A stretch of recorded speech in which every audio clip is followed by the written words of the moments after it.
Bilasizmi nimaga tenderlar Bitcoin yoki fondiy birjalarda savdo qilishdan yaxshiroq? Tenderlarda pul tikish shart emas. Fondiy birjada Bitcoin bo'ladimi, aksiya bo'ladimi, har doim pul tikish kerak. Pulsiz o'tda hech nima qilib bo'lmaydi, chunki pul bu asosiy benzin.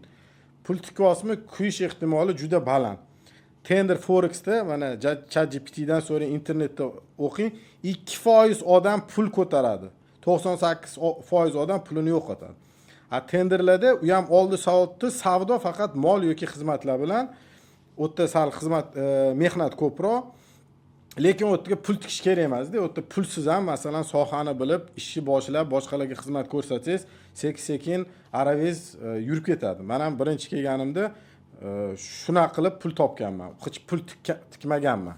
Shunga men ko'proq tenderlarga qizaman. Forex aksiya hammasiga qiziqqanman, o'qiganman, bilimim bor, savdo qilganman, lekin men o'tda baraka topmaganman. Bilaman, kam odamlar yutadi, bir nima topadi, lekin asosiy masala o'tda pul yutqizadi, chunki juda qiyin narsa, katta gigantlarga qarshi siz o'yin qilasizda u bozorda, u qiyin.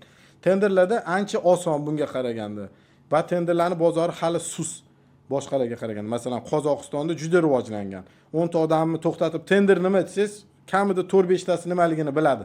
Bizda 10 tadan 9 tasi biladi, 9 tasi bilmaydi.